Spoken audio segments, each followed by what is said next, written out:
क्या आपने कभी सोचा है कि अगर पूरी पृथ्वी की नहीं बल्कि पूरे सूरज की ऊर्जा हमारे नियंत्रण में आ जाए तो क्या होगा?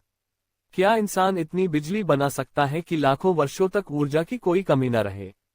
और क्या ब्रह्मांड में ऐसी कोई सभ्यता पहले से मौजूद हो सकती है? आज हम जानेंगे एक ऐसी अवधारणा के बारे में जिसे विज्ञान की दुनिया में डायसन स्फीयर कहा जाता है। ये सिर्फ साइंस फिक्शन नहीं बल्कि एक वास्तविक वैज्ञानिक विचार है जिसने खगोल वैज्ञानिकों को दशकों से आकर्षित किया है। तो चलिए शुरू करते हैं। डायसन स्फीयर क्या है? डायसन स्फीयर एक काल्पनिक मेगा स्ट्रक्चर है जो किसी तारे को चारों ओर से घेरकर उसकी लगभग पूरी ऊर्जा को इकट्ठा करने के लिए बनाई जाती है।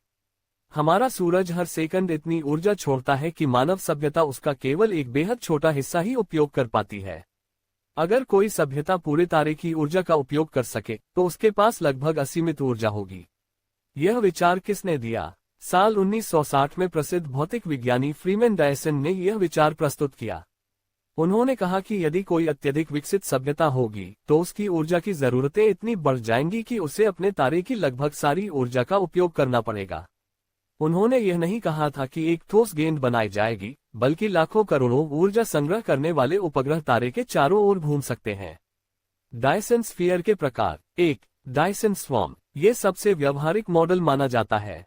इसमें करोड़ों सोलर सैटेलाइट तारे के चारों ओर अलग अलग कक्षाओं में घूमते हैं और ऊर्जा इकट्ठा करते हैं। 2. Dyson bubble. इसमें हल्के फुल्के सोलर कलेक्टर सोलर सेल की मदद से संतुलन में रहते हैं। 3. Dyson shell. ये सबसे प्रसिद्ध लेकिन लगभग असंभव मॉडल है।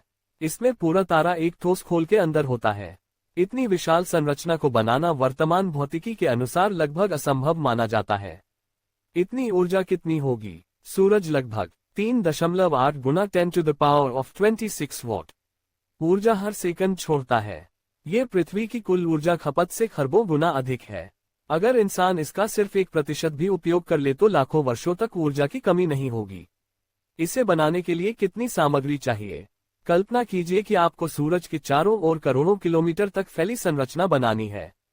इसके लिए शायद पूरे बुध ग्रह को तोड़कर उसकी धातुओं का उपयोग करना पड़े। कुछ वैज्ञानिकों का अनुमान है कि बुध इस काम के लिए सबसे उपयुक्त ग्रह हो सकता है। क्या इंसान ऐसा बना सकता है?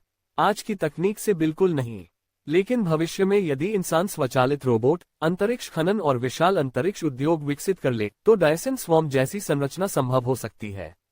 एलियन और डायसन स्फीयर। अगर कोई एलियन सभ्यता करोड़ों वर्ष पुरानी है तो संभव है कि उसने अपने तारे के चारों ओर डायसन स्वॉर्म बना लिया हो। ऐसी स्थिति में उसका तारा सामान्य तारों की तुलना में कम दिखाई देगा और अधिक इंफ्रारेड विकिरण छोड़ेगा। इसी कारण वैज्ञानिक ऐसे तारों की खोज करते हैं। क्या वैज्ञानिकों को कोई मिला है? अब तक किसी पूर्ण डायसन स्फीयर का प्रमाण नहीं मिला। हालांकि कुछ रहस्यमयी तारे जैसे कि किक 84,62,852 ने वैज्ञानिकों का ध्यान खींचा था। बाद में उनके लिए प्राकृतिक कारण अधिक संभावित पाए गए। Kardashev scale. रूसी वैज्ञानिक निकोलाई कार्डाशेव ने सभ्यताओं को 3 स्तरों में बांटा। टाइप 1 पूरे ग्रह की ऊर्जा का उपयोग। टाइप 2 पूरे तारे की ऊर्जा का उपयोग। टाइप 3 पूरी आकाशगंगा की ऊर्जा का उपयोग। डायसन स्फीयर टाइप 2 सभ्यता का प्रतीक माना जाता है। अगर पृथ्वी के पास डायसन स्फीयर हो जाए, ऊर्जा संकट समाप्त हो जाएगा। विशाल अंतरिक्ष शहर बनेंगे। दूसरे ग्रहों पर उपनिवेश बसाना आसान होगा। नई तकनीकों का विस्फोट होगा। लेकिन इसके साथ नई चुनौतियां भी आएंगी, रखरखाव, सुरक्षा और ऊर्जा का नियंत्रण। क्या ये भविष्य है? आज ये सपना लगता है, लेकिन 100 साल पहले चंद्रमा पर जाना भी असंभव माना जाता था। हो सकता है आने वाले हजारों वर्षों में मानव सभ्यता वास्तव में अपने तारे की ऊर्जा का उपयोग करना सीख जाए। निष्कर्ष। डायसन स्फीयर हमें ये सोचने पर मजबूर करता है कि सभ्यता की असली ताकत उसके हथियारों में नहीं, बल्कि उसकी ऊर्जा पर नियंत्रण में होती है। यदि कभी इंसान इस स्तर तक पहुंच गया तो हमारी सभ्यता पूरी तरह बदल जाएगी। अब सवाल आपसे, अगर आपको सूरज की असीमित ऊर्जा मिल जाए तो आप सबसे पहले क्या बनाना चाहेंगे? अपना जवाब कमेंट में जरूर लिखिए। अगर वीडियो पसंद आया हो तो लाइक करें, चैनल को सब्सक्राइब करें और ऐसे ही रोचक विज्ञान वीडियो के लिए जुड़े रहें। धन्यवाद।